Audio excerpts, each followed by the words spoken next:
What if you could go back and rewrite your past to change it? That would be crazy, right?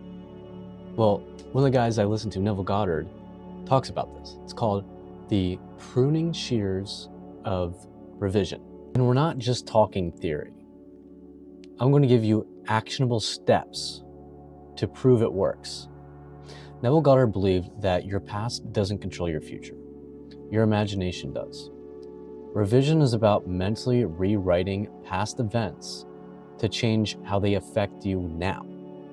Think of it like editing a movie. You can change the script, and suddenly the ending is completely different. Recall a moment in your past that didn't go the way you wanted. Maybe it was a failed interview, an argument, or a missed opportunity. I want you to close your eyes and rewrite it. Imagine the conversation went perfectly. The opportunity was a success, or you received the outcome that you desired. Feel the emotions of the new scene, the relief, the joy, and the excitement. You see, your subconscious doesn't know the difference between what's imaginary and what's real. Because the reason that is, you ever notice when you're having a dream and you wake up and you felt like you're about to die and you were freaking out and you felt every single thing about that, but you're like, but it's not real. Well, your subconscious mind doesn't know that. And that's like the crazy thing about this with the whole pruning shears of revision. Your subconscious mind does not know what's real from what's not. That's why when you use the pruning shears of revision and you go into your past, you can literally create your past. Recreate your past by the present moment. That's the thing about the present moment, is you can literally go into your past and rewrite in your mind the way you wanted something to happen.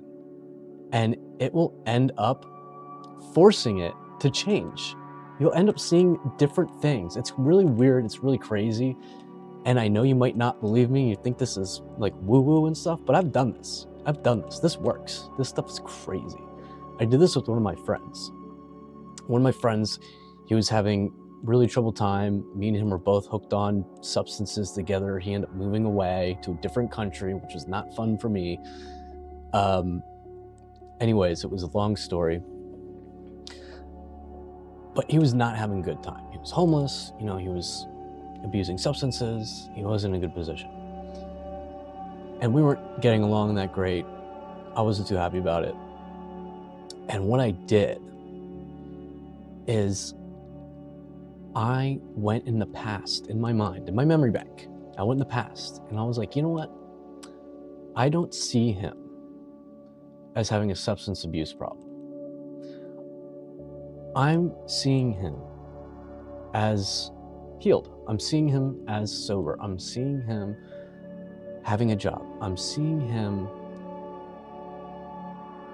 the way he should be in a positive light. I saw him as having a place to stay, having a house, or I saw him as having a place to stay, sober, and just overall happy in a good state.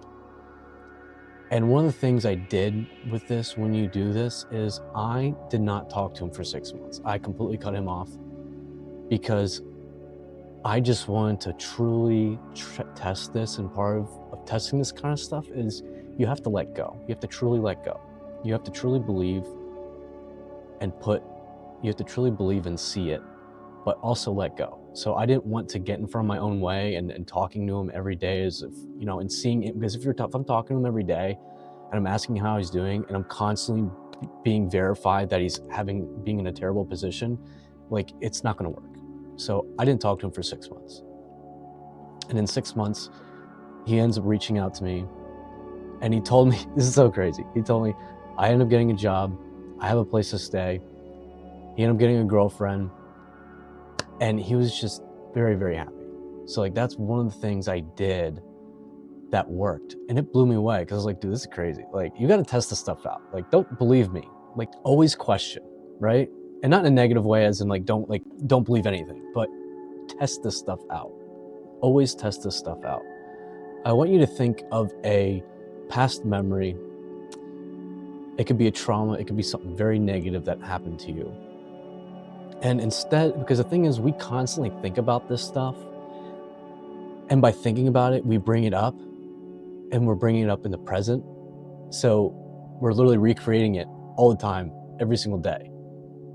So what I want you to do is think about that trauma, or think about that thing that happened, that you really struggle with, right? And it's okay, it's gonna suck, you're gonna bring up a lot of emotion.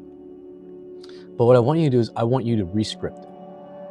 I want you to see it as if something else happened, something else super positive that happened instead of that. And I want you to really think about that. And I'm not saying act as if it never happened, because it did. But what I'm saying is I want you to put that at peace.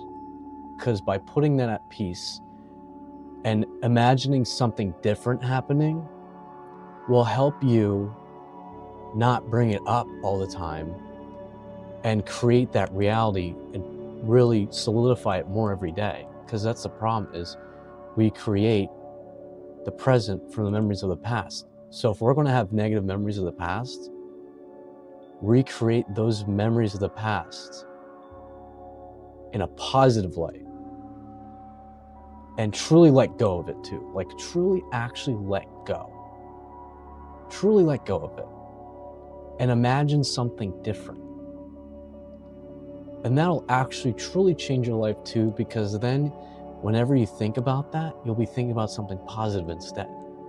And if you're thinking about something positive instead, it might change your entire life. Everything might go perfect for you then. Because trauma sucks. I've dealt with lots of trauma with my substance abuse problem. And now I even look back at it and I laugh. I'm like, I can't believe I was that person. And part of when I got over my substance abuse problem is I did that. I had to go back and completely ignore that I was ever an addict. I never saw myself as that. I just rewrote my entire history by living in the present moment and re-scripting the past. I stopped seeing myself as that. And by doing that, I literally just recreated a whole new me. And you're doing that in the present. The past and the future doesn't exist. It does not exist, ever. None of it exists. The only thing that exists is here and now. That's it, period. But we're always thinking about the past. And then we're always thinking about the future. So that's why we're always unhappy. Because we're always thinking about the past, we're thinking about the future. And most of the time we're thinking about it because of the problems. We don't have enough money, so we're thinking about the future. And we're like, well, I want a goal. I want to manifest all these things, but you're focusing in on future. Why would it happen in the future? Well, the other things to really help manifest is, instead of visualizing it also in the present moment now, I want you to visualize it as if it already happened. Visualize it and put it in the past, because it's kind of a little trick too. If you visualize what you want and fully feel what you want to manifest, but you put it in the past, then it's kind of like a trick to the universe to say, I already had this. So it'll actually come to you faster. If you convince your brain that you already had it and you think about having it in the past, it'll come way faster. It'll come super fast. It's crazy how it works. So what I want you to do tonight, before you go to bed, do this every single night. Think about the day you had. And I want you to re-script it the way you wanted it to happen. Think about everything that happened today. Think about the full day. Then re-script it the way you wanted it to happen. I want you guys to comment below what you think of these new ideas, because I know some of these ideas a lot of people haven't heard about, and I want you to tell me what your opinion is on it. And I'll see you in the next one.